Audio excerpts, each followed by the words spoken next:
तारकं गुरुं नौमि साखरे नाम विश्रुतं येषां चरणसान्निध्यात् जीवा मुक्ता भवन्ति।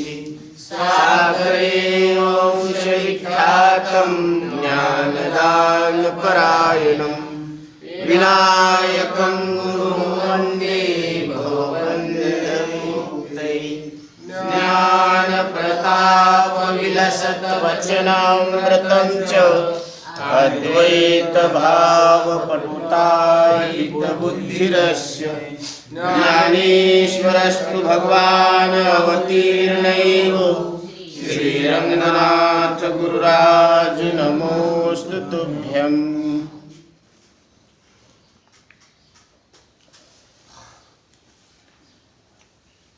व्युत्थान संस्काराचा तिरस्कार होऊन निरोध संस्काराची प्रगटता झाली म्हणजे अंतकरणाचा एकाग्र रूप जो परिणाम तो समाधी आहे। कारण आई बाळाला समाधी घे असं आईनं बाळाला सांगितलेलं आहे। काय सांगते आई? सहज यमनेम गुरु कृपारे करी आसने प्राणायाम प्रत्याहार उद्धरी धारणा होई तुझ मग ध्यान विचारी समाधी होई पुत्रा तू जाण निरंतरी परियेदी मदालसा सोहम जो जो रे बाळा निज ध्यानी निज पारे लक्ष लागू दे डोळा। आई सांगते बाळा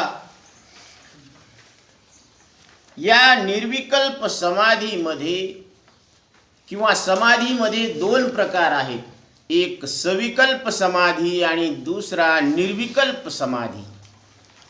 तर या ठिकाणी ज्ञाता ज्ञान ज्ञेय रूप त्रिपुटीच्या मानासहित अद्वितीय ब्रह्माचे ठिकाणी जी अंतकरणाची स्थिती तो सविकल्प समाधी असं म्हटलेलं आहे। अद्वितीय ब्रह्मस्वरूपाच्या ठिकाणी ज्ञाता ज्ञान आणि ज्ञेय म्हणजे आता अंतकरणामध्ये ज्ञेय वस्तू काय आहे? वृत्ती ही ज्ञेय आहे, म्हणजे वृत्तिगत जो विषय आहे। आता इथं जे विषय आहेत, कारण बाहेर विषय कसे आहेत? कारणाचे आहेत, आणि बाहेरच्या विषयाचं ज्ञान होणं म्हणजे अंतकरण वृत्ती त्या विषयाकार होणं, आणि अंतकरणामध्ये जी प्रगटता आहे जे वृत्तिस्थ चैतन्य म्हणजे त्याला चिदाभास म्हणतो आपण, तर ते त्या वस्तूचं प्रकाशन करतो। आता अंतकरणात जे प्रगट चैतन्य आहे अद्वितीय ब्रह्मस्वरूप आहे, तर तिथं कोणती त्रिपुटी आहे?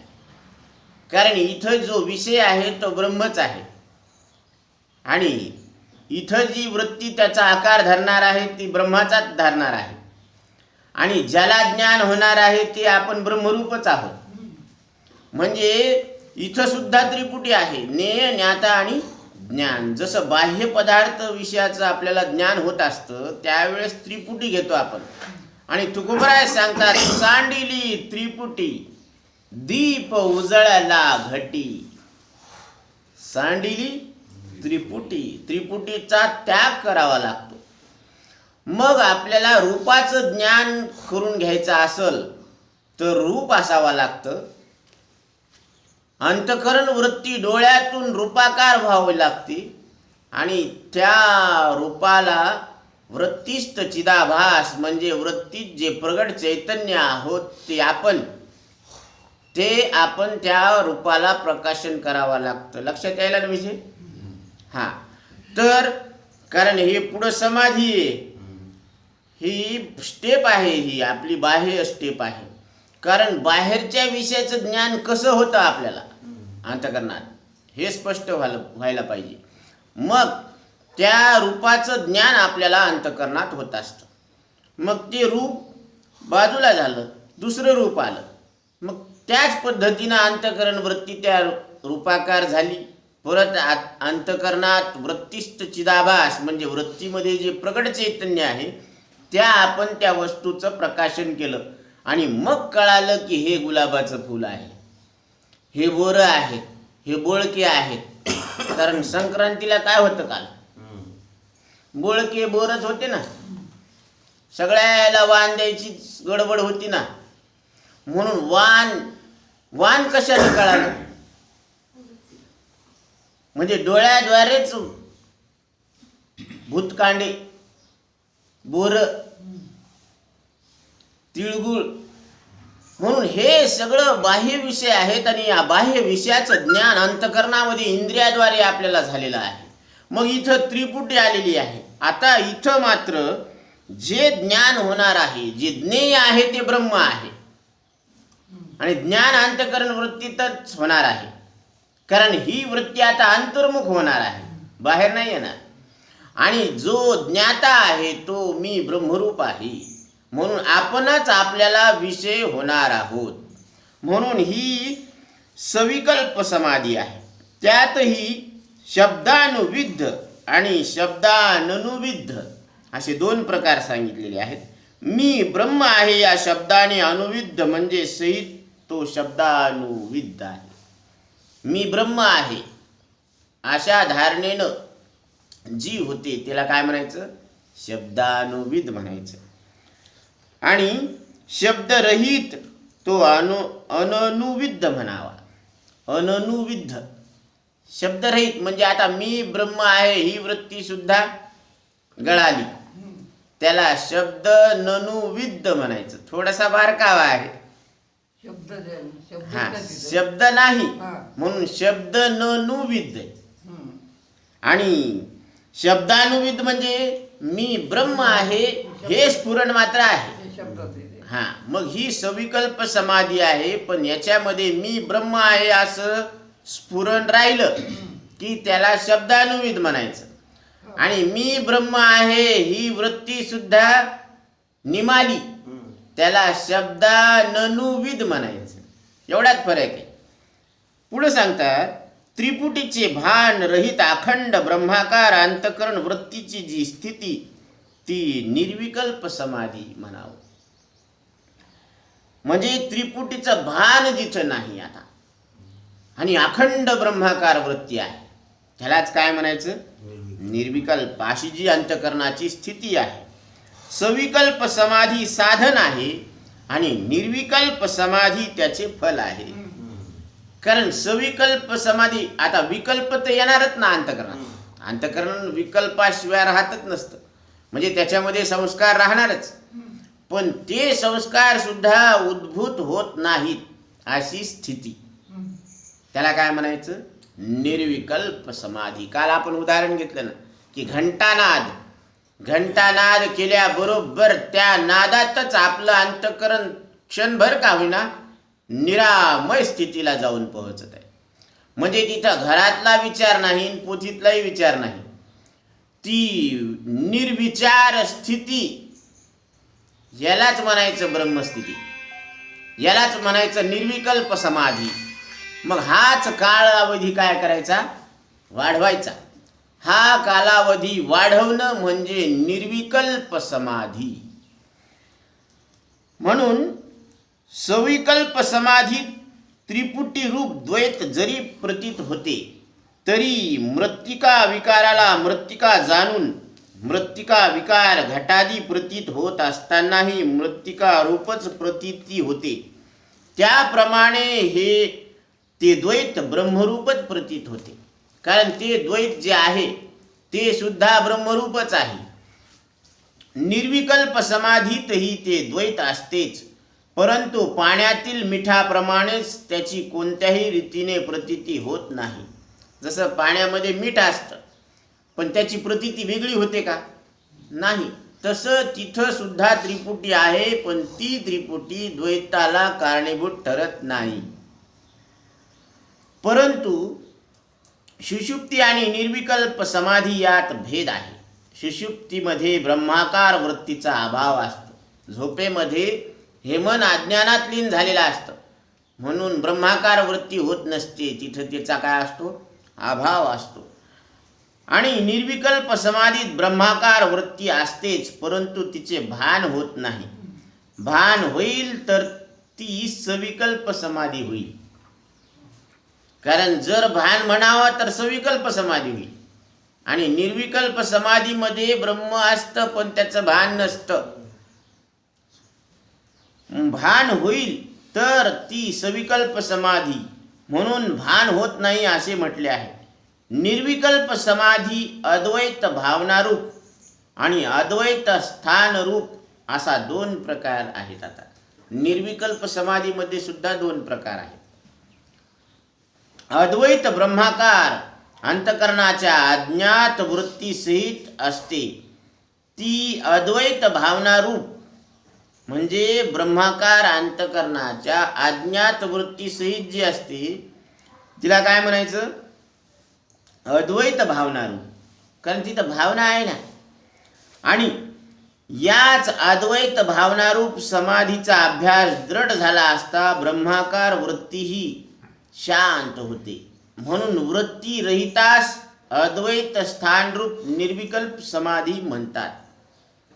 वृत्ती रहित जी स्थिती आहे तिला अद्वैत व स्थानरूप निर्विकल्प समाधी म्हणतात. अद्वैत स्थान रूप निर्विकल्प समाधी. थोडे शब्द कसे आहेत आपल्याला नवीन आहेत म्हणून जड जाणार आहे, थोडं तरी समजून घ्यायचं आपल्याला. याच अद्वैत भावनारूप समाधीचा अभ्यास दृढ झाला असता ब्रह्माकार वृत्तीही शांत होते. म्हणून वृत्ती रहितास अद्वैत स्थानरूप निर्विकल्प समाधी म्हणतात. जसा तापलेल्या लोखंडावर पाण्याचा थेंब टाकताच तो लोखंडात प्रवेश करतो, म्हणजे ते गायब होऊन जाते. तसं त्याप्रमाणे अद्वैत भावनारूप समाधीच्या दृढ अभ्यासाने अत्यंत प्रकाशमान ब्रह्माचे ठिकाणी वृत्तीचा लय होतो. म्हणजे अत्यंत प्रकाशमान जे चैतन्य आहेत, आपण आहोत, ते त्या आपल्या ठिकाणी वृत्तीचा लय होतो. म्हणजे वृत्ती तिथं मुरते. म्हणून मन मुरे मग जे उरे ते तुम्ही कारे न व्हा.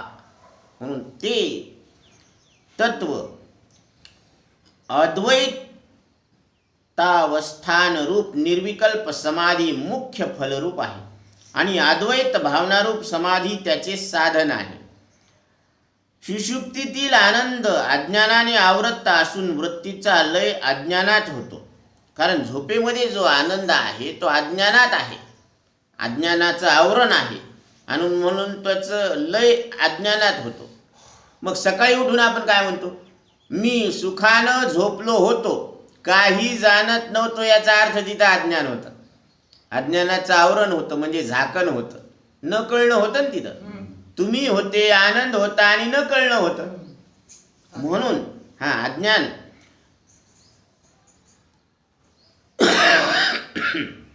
आणि अद्वैतावस्थान रूप समाधीमध्ये निरावरण ब्रह्मानंदाचे भान आणि वृत्तीचा स्वप्रकाश ब्रह्मामध्ये लय होतो.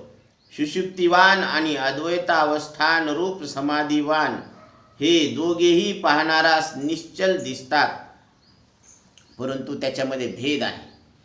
की एकामध्ये काय आहे? अज्ञानाचा भाग आहे आणि एका ठिकाणी वृत्ती आत्म्यामध्ये लीन होत असते. तिथं आत्म्यासमोर तिचा लय होत असतो. म्हणजे वृत्ती राहत नसते, मन रूपानं राहत नसतं. वृत्ती हे निवृत्त झाली, जन न दिसे तेथे. म्हणून त्याचं नाव निवृत्ती. काय सद्गुरूचं नाव? निवृत्ती. म्हणजे तिथं वृत्तीच राहिलेली नाही. म्हणून आता या निर्विकल्प समाधीमध्ये काही विघ्न येत असतात, तर त्याचं विश्लेषण इथं साधू निश्चलदासजी सांगतात की काय आहे? निर्विकल्प समाधी सिद्ध होण्याचे पूर्वी लय, विक्षेप, कषाय आणि रसास्वाद अशी 4 विघ्ने येत असतात. तर एक एक सांगतात की लय कशाला म्हणायचं? आळसाने किंवा झोपेमुळे वृत्तीचा जो अभाव होतो त्याला लय म्हटलेला आहे. आता आपण समजा ध्यानाला बसलो, तर ध्यानाला बसता बसता तिला झोपत लागते, ते ध्यान बाजूलाच राहतं. बरं का. मग आळस, आता आळस असते त्याला दिवसभर काम केलेलं असते, म्हणून ते थोडासा ध्यान लावायला बसलं की ते तिथंच झोपते. म्हणून तिथं सावध राहायचं. त्यात ब्रह्मानंदाचे भान होत नाही, म्हणून तिथं ब्रह्मानंदाचं भानच होत नाही. झोपच आहे ना ती. म्हणून योग्याने सावध राहावे. त्या सावध राहण्यास चित्त संबोधन म्हणतात. म्हणून योग्यानं सावध राहायला पाहिजे, आणि ह्या सावध राहण्याला चित्त संबोधन म्हटलेलं आहे. दुसरा विक्षेप. विक्षेप म्हणजे मांजरादिकांच्या भयाने चिमण्यादी पक्षी आपल्या कोठ्यात शिरण्याचा प्रयत्न करतात. ते मांजर दिसली की ती चिमणी आपल्या घरट्यामध्ये जायचा प्रयत्न करते. तेव्हा भयाच्या व्याकुलतेमुळं कोठ्याचे स्थान तात्काळ दिसत नाही. ती भीती असल्यामुळं त्यांना आपले घरटं कुठे हे लवकर दिसत नाही. म्हणून पुन्हा बाहेर येऊन मरणाचे दुःख भोगतात. त्याप्रमाणे सर्व अनात्म पदार्थ दुःखास कारण आहे. तसं सगळे अनात्म पदार्थ हे दुःखाला कारणीभूत आहे. कारण द्वितीया द्वय भयम भवती, कारण दुसरेपणाची भावनाच दुःखाला कारणीभूत आहे. असे जाणून अद्वैत आनंद भोगण्याकरिता वृत्ती प्रयत्न करते. परंतु चैतन्य अति सूक्ष्म असल्यामुळे काही काळ वृत्तीची स्थिरता केल्याशिवाय तात्काळ चैतन्य स्वरूपानंदाचा लाभ होत नाही. ही विचारांचा गर्दा आहे ना, इतका गर्दा आहे विचारांचा की चैतन्य तर फार सूक्ष्म आहे, आणि आत्मानंद जर आपल्याला भोगायचा असेल तर काही काळ का होईना ती वृत्ती स्थिर व्हायला पाहिजे. कारण स्थिर अंतःकरण वृत्तीतच आत्मानंदाचं भान होत असतं. चंचल वृत्तीमध्ये कुठं होत असतं आनंदाचं भान? नाही होत. जसं आता दिवसभर वान द्यायचं म्हणून जीज गडबड चालली आणि ती गाडी एक्सप्रेस निघाली तर सगळ्याला वान दिले. असं ज्यावेळेस घरी आल्यानंतर लक्षात आलं की ती अंतःकरण वृत्ती स्थिर झाली, थोडा वेळ का होईना, आणि त्या स्थिर अंतःकरण वृत्तीमध्ये आत्मानंदाचं भान झालं. आत्माचा आनंदरूप पहिलाच असतो, पण वृत्ती स्थिर झाली की त्या आनंदरूप आत्म्याचं भान होत असतं. म्हणून आपल्याला वाटतं की हां, सगळ्याला वाण दिल्यामुळं आपल्याला आनंद झाला, पण आनंद पहिलाच आपला स्वरूपच आहे ते, फक्त वृत्ती स्थिर झाली. म्हणून ती वृत्तीची स्थिरता केल्याशिवाय तात्काळ चैतन्य स्वरूपानंदाचा लाभ होत नाही. म्हणून वृत्ती बहिर्मुख होते. म्हणून ही वृत्ती कशी झालेली आहे? बहिर्मुख झालेली आहे. म्हणजे जय आव्हाटली असता बुद्धी विषय सुखची परमावधी, म्हणजे ही आडरानात शिरली. आव्हाटली म्हणजे आडरानात शिरली, म्हणजे बहिर्मुख झाली. त्या वृत्तीच्या बहिर्मुक्तेस विक्षेप म्हणतात, आणि ह्या बहिर्मुक्तीलाच काय म्हणतात? विक्षेप. म्हणून अंतर्मुख वृत्ती झाल्यानंतर ब्रह्माकार होईपर्यंत बाह्य पदार्थाच्या दोष भावनेने योग्यांनी वृत्ती बहिर्मुख होऊन देऊ नये. योग्यांनी वृत्ती बहिर्मुख होऊ द्यायची नाही. या विक्षेप नाशाच्या प्रयत्नास शम म्हणतात, आणि हा विक्षेप याचा नाश व्हावा याच्यासाठी जो प्रयत्न करतो त्याला शम म्हटलेलं आहे. आता तिसरं आहे कषाय. म्हणजे रागादी दोषास कषाय म्हणतात. राग ही जी काही आहे ना त्याला कषाय म्हटलेला आहे. तो बाह्य आणि आभ्यंतर असा दोन प्रकारचा आहे, बाहेरचा आणि आतला. वर्तमान स्त्री धन पुत्रास बाह्य म्हणतात. आता हे लेकरं बाळ पत्नी यांना काय म्हणायचं? बाह्य कषाय. भूत भविष्य विषय चिंतनाने मनोराज्यास आंतर म्हणतात. आता भूतकाळाचं भविष्यकाळाचं चिंतन करतोत ना, तर मग त्या चिंतनातून मनोराज्य निर्माण होत असतं. कारण ते कसं असते, काही काही नियोजन करतात की आपण आता उद्या सकाळी लवकर उठायचं, मग याला वाण द्यायचं त्याला वाण द्यायचं. मग ती कसं होतं, ती असं विचाराची लिंक वाढत जाते आणि त्याला आंघोळ करायची राहून जाते, त्याच्यात अर्धा तास निघून गेला. म्हणजे मनोराज्य असं केल्यावर तसं करून तसं केल्यावर तसं होईल, याला काय म्हणायचं? मनोराज्य. ते शेख चिल्ली उन्हाळ्याचे दिवस होते, त्यानं तेलाचा डब्बा दिला. ती म्हणे हे तिथपर्यंत घेऊन चल म्हणे, तुला 4 आणे देतो. ती म्हणे 4 आणे आल्यानंतर मी एक कोंबडी घेईन. मग त्या कोंबडीला पिले होते, मग त्या पिलाचे अजून काय होते, कोंबड्या होते. मग माझा व्यापार वाढन, मी घर बांधन, मग लग्न करल, मग लेकरं होतील. आणि लेकरं म्हणतील बाबा आईनं तुम्हाला जेवायला बोलवलं, मी आराम खुर्चीवर वर्तमानपत्र वाचत बसन आणि मी म्हणून मी नाही येणार. ते केलं की तेलाचा डबा पडला, आणि पडला की तसाच शेठजीनं त्याला धुतला. ते म्हणे हे भरून कोण देईन. मग हे दुःख कशामुळं आलं? मनोराज्यामुळं. मुंगेरी लाल के हसीन सपने, दिवसात स्वप्न पाहायचं ते. तसं हे भविष्य आणि भौतिक म्हणजे भूतकाळ ह्याच्यामध्ये जे काही विषयाचं चिंतन घडत असतं, तर त्या चिंतनाला मनोराज्य अंतर म्हणतात. कशाय दोष योग्याचे ठिकाणी संभवत नाही. आता स्त्री पुत्राधिकांचा मोह त्यांना असतो का? योग्यांना नसतो. म्हणून तिथं हा दोष संभवत नाही. कारण चित्ताच्या 5 भूमिका आहेत. पहिली क्षेपता, दुसरी मूढता, तिसरी विक्षेपता, चौथी एकाग्रता आणि 5वी निरोधता. आता पहिल्यामध्ये सांगतात की लोकवासना, देहवासना आणि शास्त्रवासना इत्यादी जो रजोगुणाचा परिणाम, जी दृढ अनात्म वासना, तिला क्षेपता म्हणतात. म्हणजे लोकांनी मला मानावं, ही लोकेशना. देहवासना, मग शरीर मी समजून आपण जे कार्य करायला लागलो त्याला देहवासना म्हटलेलं आहे. आणि शास्त्र वासना म्हणजे शास्त्र आपल्याला कळावं किंवा पाठांतर व्हावं. मला पाठच नाही काही, पण पाठांतर करणं म्हणजे ही शास्त्र वासना आहे. म्हणून लोकेशना, वित्तेशना, दारेशना, पुत्रेशना हे सगळं काय इच्छा आहेत. कोंबडा कुकतो, पैसा मागतो, पैसा कशा आला बरं का? पैसा लग्न करायला, लग्न कशाला? पोरं व्हायला, आणि पोरं कशाला? बाबा म्हणायला, बाबा कशाला? चावडीवर बसायला. म्हणजे या लोकेशना, दारेशना, पुत्रेशना, वित्तेशना ह्या इच्छा आहेत. आणि ह्या इच्छा ह्यालाच विक्षेपता म्हटलेला आहे. निद्रा, आळस आदी तमोगुण परिणाम तिला मूढता म्हटलेले आहे. झोप, आळस ह्याला मूढता म्हटलेला आहे. ध्यानात प्रवृत्त झालेल्या चित्ताची क्वचित बाह्य प्रवृत्ती होते, त्यास विक्षेपता म्हटलेला आहे. आता जसं आपण ध्यानामध्ये बसलेलो आहोत, तर ते राहून राहून मन काय होतं, बाहेर डोकावत असते, तर त्याला विक्षेपता म्हटलेला आहे. अंतकरणाचा अतीत आणि वर्तमान परिणाम समानाकार होतो, त्यास एकाग्रता म्हणतात. म्हणजे भूतकाळ आणि भविष्यकाळ, तर हे दोन्हीचा काळ काय होतो, समान होतो. तर त्या अंतकरणाच्या स्थितीला एकाग्रता म्हणतात.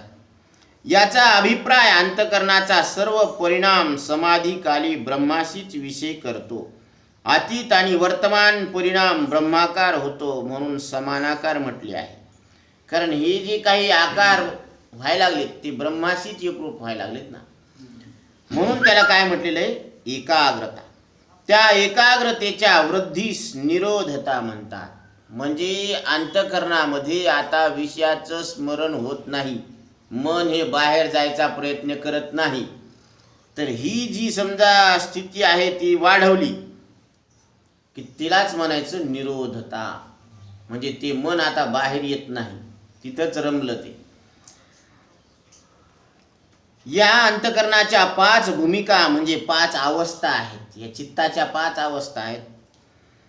त्यात क्षिप्त आणि मूढ अंतकरणाचा समाधीमध्ये अधिकार नाही. त्याच्यामध्ये मूढ चित्त आणि क्षिप्त चित्त यांना समाधीचा अधिकार नाहीये. विक्षिप्त अंतकरणाचा अधिकार आहे. आता ज्याचं चित्त विक्षिप्त आहे त्याला समाधीचा अधिकार आहे. आता इथं कुणी असं शंका घेईन की समाधीमध्ये तर एकाग्र आणि निरोधरूप अंतकरण असावे लागते, रागादी दोषरूप कशाय समाधीचे विघ्न आहे. मग विक्षिप्त अंतकरणात समाधीचा अधिकार कसा? याचे समाधान सांगतात की बाह्य आणि अंतर जे रागादी ते क्षिप्त अंतकरणात असतात.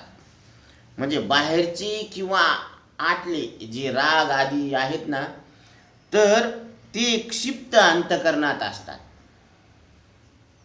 आणि त्या अंतकरणाचा समाधी विषयी अधिकार नाही हे खरे, परंतु पूर्वी अनेक जन्मात अनुभव केलेले हे बाह्यांतर रागद्वेष त्याचे सूक्ष्म संस्कार विक्षिप्त अंतकरणात संभवतात. आता राग द्वेष हे बाहेरचे असतात, परंतु आतमध्ये ते काय होतात? प्रगट होतात, अंतकरणामध्ये प्रगट होत असतात. म्हणून केवळ राग द्वेषाचेच नाव कषाय नाही, तर त्यांचे संस्कारासही कषाय म्हणतात. संस्काराचा समाधीकाली अंतकरण वृत्तीत संभव आहे आणि राग द्वेषाचा उद्भूत संस्कार समाधीच्या विरोधी आहे, अनुद्भूत नाही. आता अंतकरणामध्ये जे संस्कार आहेत त्याचे दोन भाग आहेत, एक उद्भूत संस्कार आणि दुसरा अनुद्भूत संस्कार. म्हणजे काही प्रगट आहेत आणि काही अप्रगट आहेत. जसं हत्ती म्हटलं की हत्ती शब्द उच्चारल्याबरोबर त्याचा अर्थ तुमच्या अंतकरणात आला का नाही, म्हणजे ते संस्कार प्रगट झाला ना. तसे अंतकरणात बरेच संस्कार आहेत. आता 184 योनीचे संस्कार आहेत नाही, म्हणजे ही मन रूपी जे सिम कार्ड आहे ना, त्याच्यामध्ये 184 काय आहेत त्याच्यामध्ये? ही अनेक जन्माचे संस्कार आहेत. त्याच्यामध्ये असे फोल्डर आहेत. हे 184 योनी जे जीव आहेत ना, त्याचे फोल्डर आहेत. आणि सिम कार्ड नाही, मेमरी. तेच मेमरी कार्ड, सिम कार्ड वेगळं आहे ना. ती मेमरी कार्ड आहे. म्हणजे तर त्याच्यामध्ये असे फोल्डर आहेत की त्या ठिकाणी गेलं की ते पान उघडते, मग ते संस्कार उद्भूत होतात. तर आपल्याला वाटतं की हे अशी कशी सवय असेल बरं यायला, पण ते तिथं गेल्यावर तेच आपल्याला विषय आवडतात. म्हणून ती मेमरी व्हास्ट आहे, पण त्या मेमरीला सद्गुरू विवेकाचं फॉर्मॅट मारून डिलीट करून टाकतात. जे अननेसेसरी आहे का भाग, तर तो भाग काय करतात? डिलीट करून टाकतात आणि त्याच्यामध्ये विवेकाचं फॉर्मॅट मारतात. मग त्याला, त्या मनाला रिफ्रेश करतात की तू ब्रह्मरूप आहेस. काय करते? रिफ्रेश करावं लागतं ना त्या तिची मेमरी. मग ती मेमरी, मग आधी आतापर्यंत आपण देहाला मी समजून केलेले जे कर्म आहेत, ते जे संस्कार आहेत आणि त्याच्या आठवणी, तर ते मेमरी कार्ड जे आहे ना, ते डिलीट करावं लागतं आणि विवेकानं अहम ब्रह्मास्मी म्हणून ते रिफ्रेश करावं लागतं. मग बंध निवृत्ती होत असते. आणि आता हे सोहळे झाले त्रिभुवन. पुढं आता हे सोहळे झाले त्रिभुवन. म्हणून हे आता जे सोहळ विषम ध्रुवन सांडिले, कारण हे विषम आहे ना. हे कारण ब्रह्म कुठं, शरीर कुठं, मांसमय देहाला आपण ज्ञानानं मी समजणं काही वाटायला पाहिजे. आपण वासनेला मांस समजत नाहीत, वाऱ्याला मांस समजत नाहीत, आपण अंधाराला प्रकाश समजत नाहीत आणि ज्ञानालाच मांस कस काय समजून बसलो. म्हणून हे विषम ध्रुवन सांडिले, जगत सत्यत्व बुद्धी टाकून दिली. म्हणून इथं सांगतात की 2 प्रकारचे संस्कार आहेत, एक उद्भूत संस्कार आणि दुसरे अनुद्भूत संस्कार. म्हणून अंतकरण संस्काराचाच गठ्ठा आहे. पण आता जे संस्कार उद्भूत झालेले आहेत, म्हणजे यायला लागलेत, त्याला उद्भूत म्हणायचं. आणि जे अजून शिल्लक आहेत ते गोदामातच आहेत, त्याला अनुद्भूत संस्कार म्हणायचं. मग तिथले संस्कार नाहीत का आता अंतकरणात? आहेत. हाड म्हणलं की जायचे संस्कार आहेत, दही म्हणलं की जायचे संस्कार आहेत, खीर म्हणलं की जायचे संस्कार आहेत. पण ते संस्कार आता उद्भूत आहेत का? कारण ते पान उघडलेलं नाही. आणि ते पान उघडलं की मग ते संस्कार उद्भूत होतात. पण ते पान उघडायचंच नाही, ते सगळं जळून टाकायची ती फाईल. बीज भाजून केली लाही, आम्हा जन्म मरण नाही. म्हणून इथं संस्कारांचा समाधीकाली अंतकरण वृत्तीत संभव आहे आणि रागद्वेषाचा उद्भूत संस्कार समाधीच्या विरोधी आहे, अनुद्भूत नाही. जे अनुद्भूत संस्कार आहेत ना ते समाधीला विरोध करत नाही. जे उद्भूत संस्कार आहेत का, म्हणजे जे अंतकरणात प्रगट झाले ते मात्र समाधीला विरोध करतात. ते बसू देत नाही तिथं. संस्कार उद्भव झाल्यावर काय होते, ते बसू देत नाही, मन लागत नाही ना ध्यानामध्ये. असे कुठलेही संस्कार अंतकरणामध्ये त्याच्या आठवणी येतात. म्हणून एखाद्या वेळेस आपल्याला झोप लागत नाही म्हणजे काय होतं, अनेक विचार आपल्या अंतकरणामध्ये येत असतात. जसं खडकन वाजलं की झोप येते का, मग चोर तर आला नसेल, मग गल्लीत तर आला नसेल, आणि जर भगून पडलं किचन मधलं तर मग वाटतं की बाबा आता जवळ तर आला नसेल. हे काय संस्कार विकल्प. मग ह्या विकल्पामुळे झोप येत नाही. म्हणून झोप येण्यासाठी सुद्धा विकल्प नसायला पाहिजे, मनामध्ये अतिरिक्त विचार नसावे. म्हणून आता झोप घेण्यासाठी अतिरिक्त विचार नसावे, उद्भूत नसावे, तर समाधी घेण्यासाठी उद्भूत कसे चालतील. म्हणून तिथं काय सांगतात की समाधीमध्ये प्रवृत्त जो योगी त्याचे राग द्वेष संस्कार उद्भूत होतील तर विषयाच्या दोष दर्शनाने त्याचा प्रतिबंध करावा. विक्षेप आणि कशा यात असा भेद आहे की बाह्य विषयाकार वृत्तीस विक्षेप म्हणतात. बाह्य विषयाच्या आकाराची जी वृत्ती आहे त्याला विक्षेप म्हटलेला आहे. आणि प्रयत्नाने अंतर्मुख वृत्ती होऊन रागादी उद्भूत संस्काराने ब्रह्माशी विषय न करता स्तब्ध राहते त्यास कशाय म्हणतात. काय म्हणते तिथं की बाह्य विषयाकार वृत्तीस विक्षेप म्हटलेला आहे आणि प्रयत्नाने अंतर्मुख वृत्ती होऊन, प्रयत्न केले ना मग ती वृत्ती काय झाली, अंतर्मुख झाली. मग रागादी उद्भूत संस्काराने ब्रह्माशी विषय न करता, आता ते राग उत्पन्न झाला ना ते, मग ते विषय उत्पन्न झाल्यामुळं तो ब्रह्माकार झालीच नाही ती वृत्ती आणि ती तशीच स्तब्ध राहिली. यालाच कशाय म्हटलेला आहे. म्हणून विषयाचे ठिकाणी दोष दर्शन सहित योग्याच्या प्रयत्नाने कषायाची निवृत्ती होते. म्हणून त्या योग्याच्या प्रयत्नानं दोष दर्शन दिसलं की मग त्याची निवृत्ती होत असते. आता चौथा आहे रसास्वाद. आता जसा भारवाही पुरुषास भाराच्या निवृत्तीने आनंद होतो, तेथे आनंदास भार निवृत्तीशिवाय दुसरा विषय नसता मजला आनंद झाला असे भारवाही पुरुष म्हणतो. तसे योग्यास समाधीचे ठिकाणी विक्षेपजन्य दुःख नाशाचा आनंद होतो. आता विक्षेपजन्य जे दुःख आहे ते नष्ट झालं की योग्याला आनंद होतो. जसं आता गठ्ठा आणला, कशाचा, गवताचा भारा आणला, आणि ते घेत असताना चलताना दुःख झालं ना, ते वजं होतं म्हणून, आणि ते जेव्हा टाकलं की त्याला आनंद होतो. वा वा वा. म्हणजे ते जसं त्याचा आनंद होतो तसा विक्षेप नाश झाला म्हणून योग्याला सुद्धा काय होतो, आनंद होतो. पण त्या तसे योग्या समाधीचे ठिकाणी विक्षेपजन्य दुःख नाशाचा आनंद होतो. त्या आनंदानुभवास रसास्वाद म्हणतात. जर योगी दुःख निवृत्तीजन्य अनुभव आनंदानुभवातच तृप्त राहील तर सर्व उपाधिरहित ब्रह्मानंदाकार वृत्तीच्या अभावामुळे ब्रह्मानंदाचा अनुभव त्यास होणार नाही. म्हणून रसास्वाद समाधीचे विघ्न आहे. ह्याला दुसरा दृष्टांत देतात आपल्याला लक्षात येण्यासाठी की जमिनीत पुरलेलं महानिधी असून त्यावर विषारी सर्पाचे संरक्षण आहे. जमिनीत धन पुरलेलं असतं ना, तर त्याच्यामध्ये सापाचं काय असतं, संरक्षण असतं.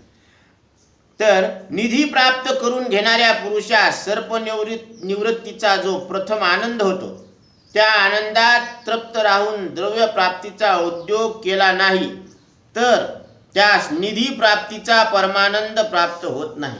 आता सर्प निवारण करण्यामध्ये त्याला काय झाला, आनंद झाला, कारण सर्प असल्यामुळे दुःख झालं, पण सर्प निवृत्त केला, मग सर्प निवृत्त झाल्यामुळे त्याला आनंद झाला.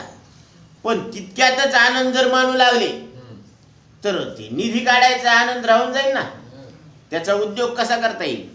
म्हणून निधी प्राप्त करून घेणाऱ्या पुरुषास सर्प निवृत्तीचा जो प्रथम आनंद होतो, त्या आनंदात तृप्त राहून द्रव्य प्राप्तीचा उद्योग केला नाही तर त्यास निधी प्राप्तीचा परमानंद प्राप्त होत नाही. तसाच अद्वैत ब्रह्मरूप निधी आहे. अद्वैत ब्रह्म काय आहे, निधी आहे.